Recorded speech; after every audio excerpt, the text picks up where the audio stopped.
Okay? Opo. Pero na lang ha. Kalimutan mo na lang yan. Diyos ko. Paano Papa Jack kung magbago pa siya? Sa Hindi na. Kung magbago siya, tsaka mo na tanong ang sarili mo, ang importante yung ngayon.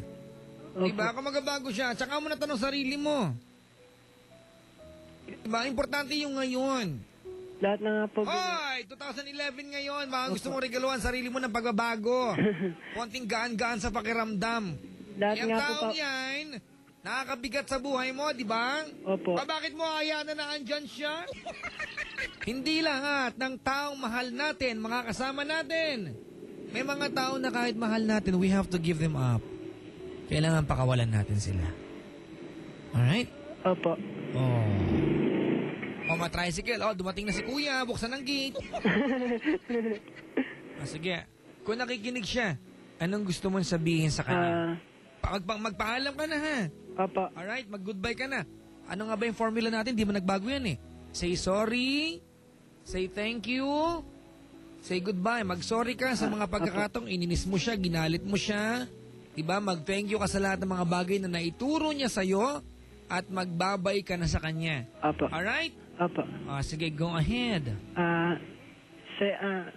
Humihingi ako sa'yo ng tawad kung minsan nasaktan kita, tapos napagalitan ka ng magulang mo dahil sa akin. Tapos maraming salamat nga dun sa mga memorable things na kahit papaano na natutunan ko na magmahal dahil sa'yo. Tapos mukhang mahirap Papa Jack sa goodbye eh. Kailangan mong gawin. Pero hindi ko kaya Papa Jack eh. Kaya mo yan. Bakit? Pag ba nag-goodbye ka, bigla ka magkukulaps? Mamatay ka ba? Gusto mo, mahalin mo siya ng tuluyan. Ikaw naman niloloko niya. Sige na. Mag-sorry ka. Isa-isayin mo na yung mga malilit bagay na nagawa mo sa kanya. Opo. Mag-thank you ka, tapos goodbye. Dali, go, dali. Sorry sa lahat ng mga pagkukulang ko. Tapos may pagkukulang man ako, humingi ako ng pasensya. Tsaka pasensya na kung napagalitan ka ng magulang mo dahil sa akin. Alam ko kasalanan ko rin yun. Pero mahal kita eh. Tapos maraming salamat sa mga memorable things na iniwan mo sa akin, sa pamilya ko. Maraming salamat. Tapos ingat ka parati. Mahal na mahal kita. Tandaan mo.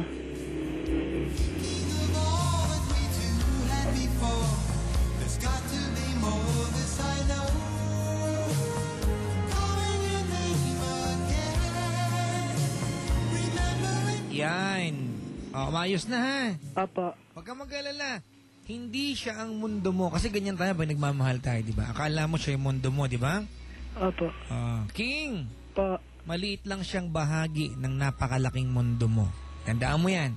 Opo. Maliit siyang bahagi ng napakalaking Mundo. Alright? Hindi siya ang mundo mo. Okay? Opo. Kapag nawala siya, malulungkot ka. Opo. Iiyak ka. Pag dumaan sa harap mo yan, may kasamang iba, maiinggit ka. Di ba?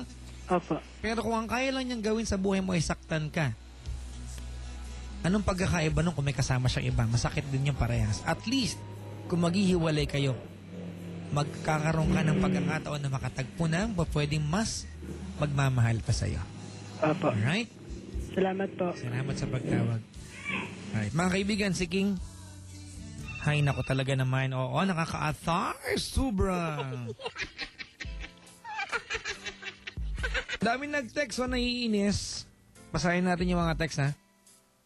Papa Jack, pakisabi sa caller mo, humanap na lang siya ng iba, yung tunay na kaya siyang mahalin. Madaming girl sa Pinas. Baka pwedeng sa Japan maghanap. Pati pa sa Pinas lang. Ito may nag-text, parang kumain ka na ba, eh? Sabi niya, Papa Jack, pwedeng makarelate sa kanya? Pwede, ba't pinipigilan ka ba namin? Pwede makarelate ka. Ayan, sabi ni PJ ng Davao, pwede daw makarelate? Pwede. May pumipigil ba sa'yo? Papa Jack, bakit mo ganon? Bakit pa natin kailangan na makilala ang taong kapatibok ng ating puso? Ayan, sa puso natin, pero di naman para sa atin. You'll never know, di ba? Baka mamaya nakilala mo siya at the brink of yung breakup nila o di naman kaya pag-iwalay. Huwag ka lang magiging dahilan nun, ha? Mga taga dyan sa Nakaantabay, palaging binabati ko po. Ayan, De La Cruz family, hello po. Ayan, si Bombet, nakaantabay sa atin, maligayang pakikinig. Papa Jack, ang gwapo mo. Gusto ko yan, ha? Kaso sinungaling po ako. Salbahe. No, sayang mo na. Regalo ko. Trip to Bora na lang, sabi ni Joshua. O ano ba, kung gusto nyo, sali kayo tambayang magiliw.com, punta kayo. Diba? Yung mechanics, binabanggit ko every night. Alright? Pwede magtanong, Papa Jack, sabi. If minsan na lang ba mag-text sa'yo BF mo, hindi ka na ba niya mahal? Pwede, posible, pero hindi yun basihan. Malay mo lang. Pero pa pwede mong isipin na yun, di ba? Hindi makapag-text. Papa Jack, pwede makahingi ng advice, pwede po, 20-20 kada payo. Kasi po may BF ako, mahal na mahal niya po ako. Hindi ko po siya mahal. Ano bang dapat kong gawin? Dapat kong sabihin para maintindihan niya po ako. Diba? Minsan kasi sometimes, pag ganyan, may mga tao kasi hindi expressive when it comes to words. Diba? Hindi kaya sabihin, word out. Tulatan mo siya. Pero basahin niya sa harap mo.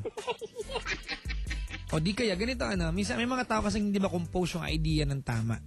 Yung pag nakaharap na sa mga taong kakausapin nila, hindi na kaya sabihin yung plano na sabihin. Pero pag nagre-rehearse sa banyo mag-isa, kayang-kaya. Ang gawin mo, sumulat ka sa kanya. Kung gusto mo, ikaw magbasa sa harap niya. Hindi naman kaya pabasa mo di ba? Daanin mo sa sulat para makompose mo ng tama. Alright? Pero importante, ano man yung maging paraan, kung hindi mo mahal yung taong nagmamahal sa'yo ng totoo, edi ipaalam mo.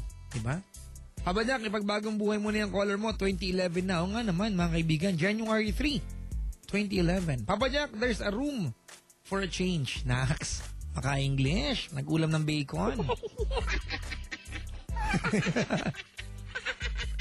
Pakisabi sa caller mo, iwan na niya yung GF niyang malandi. Sabi ni James, ang bukid nun. Happy New Year! Ang gwapo ng boses mo. Hindi pa kita nakikita. Ay, mas gwapo po yung Ceylon Ching.